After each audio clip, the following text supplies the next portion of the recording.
Hello students, welcome back to the new lecture of physics. Students, if you're watching this video for the first time, let me tell you one thing. I'm making this video on CBSE pattern and NCERT based, right? So if you're preparing through NCERT book, then this video is relevant for you. Alright, and apart from that, please, I do request here, watch the video completely and note down the points what I'm narrating verbally. Alright, so go through the video. Here's the video.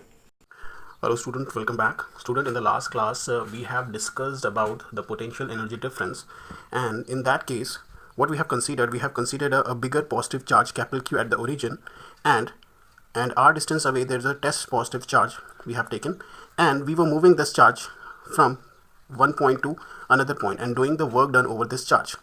So suppose we were doing the work done from moving this test charge from one point to other against this direction, against the radial direction. In that case, that work done over the charge was called potential energy difference, right? Now if between those 2 points, if I'll take suppose the initial point, if I'll consider it as at infinity, right, then in that case that work done over that over this test charge would be called as potential energy at a particular point, means at final point, right? So what we have studied, potential energy, the work done over the charge in bringing a unit positive charge, bringing it from infinite to that point, right? तो उस case में क्या होगा कि हम जब infinity से एक पी पॉइंट पे लेके आ रहे हैं इस चार्ज को, तो हम बोलते थे क्या कि potential energy at point P, right? और वो potential energy at point P किसके बराबर होती थी? वर्क डन के बराबर, जो वर्क डन किया जाता था, क्योंकि यहाँ पे वर्क डन भी is a kind of energy. तो समझने वाली बात ये है, जब भी हम टेस्ट पॉइंट चार्ज पे कोई वर्क डन करते हैं, ठीक है, जब भी हम टेस्ट चार्ज पे कोई वर्क डन करते हैं उसके इलेक्ट्रिक फोर्स के अपोजिट डायरेक्शन में, तो उस समय क्या प्रोड्यूस होता था? Potential energy. तो राइट, तो हम ऐसा लिख सकते हैं कि जो पोटेंशियल एनर्जी है that is equivalent to work done, right? अगर मैं बोलूँ कि सपोज मैंने ये पॉइंट पी ले लिया है, ये जो क्यू ए पी पॉइंट पे है यहाँ पे, तो मैं कहूँगा कि potential energy at point P क्या होगा? वो होगा work done over this charge from bringing it from infinity to this point P. मतलब पोटेंशियल एनर्जी वर्क डन के बराबर हो जाएगा, और वर्क डन हमें मालूम है किसके बराबर होता है? That is charge into potential, ठीक है? क्योंकि हम यहाँ पे एक पॉइंट को हमने इन्फिनिट लिया हुआ, इसलिए पोटेंशियल बोला है। अगर दो पॉइंट के बीच होता तो हम पोटेंशियल डिफरेंस बोलते हैं, ठीक है? और पोटेंशियल का फॉर्मूला हमें पता है क्या होता है, ठीक है? पोटेंशियल का फॉर्मूला क्या होता है यहाँ पे? के क्यू बाय आर। तो के क्यू बाय आर, क्योंकि हम इस पॉइंट पे पोटेंशियल देख रहे हैं इसकी वजह से, इसलिए हमने के कैपिटल क्यू बाय आर लिया है, और ये क्यू पहले से यहाँ पे, ठीक है? तो हम कह सकते हैं जो हमारी पोटेंशियल एनर्जी होगी वो किसके बराबर होगी? I am really sorry for the blur camera. किसके बराबर होगी? K small q capital Q by r, ठीक है? तो आई होप आपको इतनी सी बात समझ में आ गई होगी। तो अब ये फॉर्मूला जो पोटेंशियल का अभी हमने जो पुट किया, के कैपिटल क्यू बाय आर, ये अभी आया कैसे, इसको अब हम और अच्छे से डिस्कस करते हैं, ठीक है? तो बच्चों, हमें एक चीज़ पता है कि जो पोटेंशियल एनर्जी है it is proportional to the work done, है ना, बिकॉज ऑलमोस्ट एक ही चीज़ है दोनों। तो मतलब मैं कह सकता हूँ कि पोटेंशियल एनर्जी किसके बराबर है? Work done over the charge, ठीक है? और वर्क डन किसके प्रोपोर्शनल है? चार्ज के। क्यों? क्योंकि हमें पता है वर्क डन प्रोपोर्शनल होता है इलेक्ट्रिक फोर्स के, है ना, इलेक्ट्रोस्टैटिक फोर्स के, ठीक है? क्यों? Work done equals to force into displacement, ये चीज़ हम जानते हैं।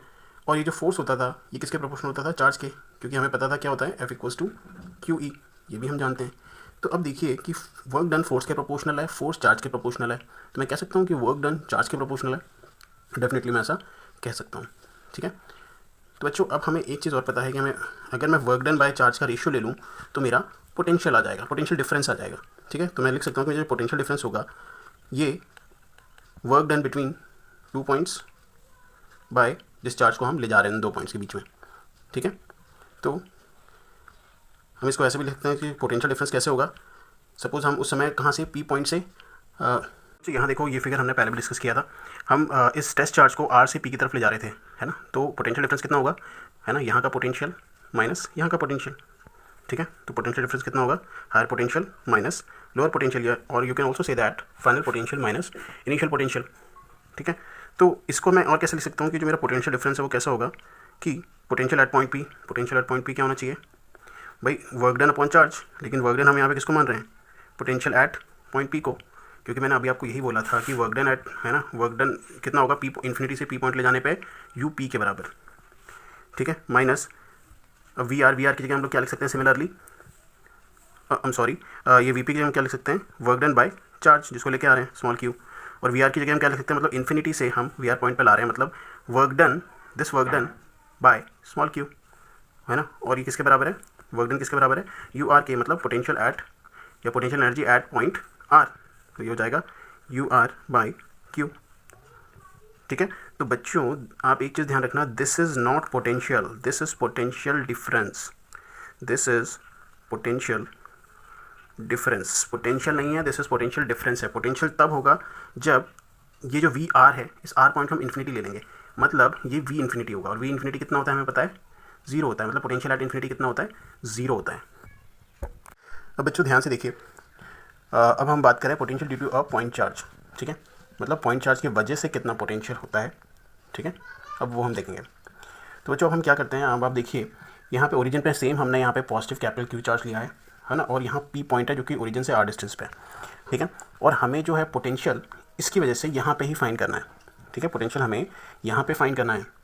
ठीक है, ठीक है, और हमारा जो टेस्ट पॉजिटिव चार्ज है, हमने यूनिट पॉजिटिव चार्ज लिया है 1 कूलम का, जिसको हम इन्फिनिटी से इस पी पॉइंट पे ला रहे हैं। तो मैंने इंटरमीडिएट पॉइंट ले लिया है पी डैश, और मान लिया है कि हमारा अभी यूनिट पॉजिटिव चार्ज यहाँ पे। ठीक है, और ये ओरिजिन से आर डैश की दूरी पे। तो होगा क्या बच्चों, मैंने यहाँ पे पॉजिटिव चार्ज माना है, ये भी पॉजिटिव है, तो ऑब्वियस सी बात है रिपेल करेगा, ये ऐसे रेडियली दूर जाएगा। तो मतलब इलेक्ट्रोस्टैटिक जो फोर्स है, इलेक्ट्रोस्टैटिक फोर्स ऐसे लगेगा रेडियली आउटवर्ड। ठीक है, और किसके बराबर होगा, capital Q into 1 coulomb by 4 pi epsilon naught, और इन दोनों के बीच की दूरी कितनी है, आर डैश का स्क्वायर। ठीक है, और कौन सी डायरेक्शन है, ये यही वाली डायरेक्शन है रेडियली आउटवर्ड, तो हम ऐसे इसको लिख सकते हैं आर डैश कैप। ठीक है बच्चों, सेम वही फॉर्मूला है F equals to Q1 by Q2 upon 4 pi epsilon naught r square वाला। ठीक है, तो बच्चों हमें इतना तो समझ में आ गया कि फोर्स ऐसे लग रहा है, इलेक्ट्रिक फोर्स इस डायरेक्शन में लग रहा है। तो अगर हम इसको काउंटर करना चाहते हैं तो हमें फोर्स यहाँ पे लगाना पड़ेगा, मतलब अगर हम वर्क डन करेंगे तो ऐसे करेंगे, और जो वर्क डन होगा वो हमारा कैसा होगा, उसकी डायरेक्शन नेगेटिव आएगी। क्यों आएगी, क्योंकि हम जो रेडियली आउटवर्ड ऐसे जा रहा है उसकी अपोजिट डायरेक्शन में काम कर रहे हैं। ठीक है, तो मैं अगर कहूँ कि वर्क डन कितना लगेगा, हमें आर डैश पोजीशन से आर डैश, और मैं इसको मान लेता हूँ कि सपोज़ ये जो हमारा टेस्ट चार्ज है इसे हम थोड़ा सा आगे ले गए, थोड़ी सी छोटी डिस्टेंस मान लेता हूँ डी आर, एक स्मॉल सी डिस्टेंस, और हम थोड़ा आगे आए।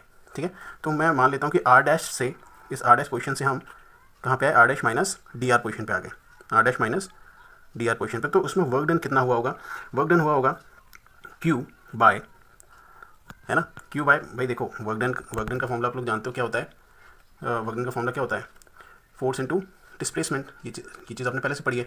तो ये फोर्स तो हमने निकाल लिया इलेक्ट्रिक फोर्स, लेकिन ये इस डायरेक्शन में, लेकिन हम इस डायरेक्शन में काउंटर कर रहे हैं, तो ये minus q by 4 pi epsilon naught r dash square होगा इनटू डिस्प्लेसमेंट हम ऐसे कर रहे हैं ना, इसलिए। ठीक है, तो ये वर्क डन आ गया। हमने अगर छोटा सा वर्क डन किया तो ये छोटा सा वर्क डन आ गया। ठीक है, अगर मैं टोटल वर्क डन करूँ, टोटल मैं वर्क डन करूँ कहाँ से, क्योंकि मैं ये इस टेस्ट चार्ज को कहाँ से ला रहा हूँ, इन्फिनिटी से ला रहा हूँ, कहाँ, पी पॉइंट तक। ठीक है, तो मैं कहूँ कि अगर मेरा वर्क डन फिर कितना होगा, मतलब आर डैश मेरा कहाँ है, पहले इन्फिनिटी है, वहाँ से मैं कहाँ तक ला रहा हूँ, आर डैश को आर पोजीशन तक, इन्फिनिटी से आर पोजीशन तक। तो देखो इन्फिनिटी से आर पोजीशन तक लेके आया हूँ मैं। ठीक है, तो इसमें वर्क डन कितना होगा बच्चों, वर्क डन आपने पढ़ा 11th क्लास में, हम ऐसे केस में क्या करते थे, इंटीग्रेट करते थे, क्योंकि ये छोटा सा वर्क डन है ना। तो इंटीग्रेट हम करेंगे कहाँ से कहाँ तक, इन्फिनाइट से आर तक। देखो इन्फिनाइट से आर तक। ठीक है, तो इंटीग्रेट करेंगे, वर्क डन हमने ऊपर यहाँ पे निकाला हुआ है, तो क्या हो जाएगा, minus q upon 4 pi epsilon r dash square into d r dash. ठीक है, या डी आर ही मान लीजिए, कोई बात नहीं। ठीक है, ये बच्चों ये देखिए मैंने इसको सॉल्व कर दिया है ना। तो ये देखिए ये जो भी कांस्टेंट है वो इंटीग्रेशन से बाहर आ जाएगा, minus q by 4 pi epsilon naught, है ना। यहाँ पे वेरिएबल क्या है, जो डी के साथ चीज़ रहती है वही वेरिएबल है, मतलब ये वाला पार्ट वेरिएबल है, बाकी ये कांस्टेंट तो बाहर आ जाएगा। तो क्या हो जाएगा, 1 upon r dash square d r. ठीक है, तो बच्चों हम इंटीग्रेशन का फॉर्मूला हम लोग जानते थे, क्या होता था, x to the power n d x square. हम इंटीग्रेट करेंगे तो आंसर क्या आता था, x to the power n plus 1 by n plus 1, यही आता था। तो अगर ये आर स्क्वायर है, ये ऊपर जाएगा तो क्या हो जाएगा, आर टू द पावर -2, और हम यही वाला फॉर्मूला लगा देंगे तो हमारा ऐसा आ जाएगा, है ना, -1 बाय आर डैश आ जाएगा, और हम यहाँ लिमिट लगा देंगे इन्फिनिटी टू आर। ठीक है, और ये माइनस साइन यहाँ बाहर कॉमन ले लेंगे तो माइनस माइनस प्लस हो जाएगा। और ये क्या, एक बार इसको पुट करेंगे अपर लिमिट फिर लोअर लिमिट, तो अपर लिमिट पुट करिए तो 1 by r minus, lower limit put करिए तो 1 बाय इन्फिनिटी, और 1 बाय इन्फिनिटी कितना होता है, सब लोग जानते हैं कितना होता है, 0 होता है। तो यहाँ से हमें पोटेंशियल एट अ पॉइंट मिल गया। ठीक है बच्चों, तो यही फॉर्मूला हमने यहाँ पे शुरू में पुट किया था। ठीक है, तो अब आप लोग समझ गए होंगे कि हमने यहाँ पे v की जगह k capital Q by r क्यों पुट किया था। ठीक है, इसको हम ऐसे भी लिख सकते हैं k capital Q by r, क्योंकि k की वैल्यू क्या होती है 1/4 पाई एप्सिलॉन नॉट। ठीक है, तो बच्चों आई होप ये चीज़ भी आपको समझ में आ गई होगी।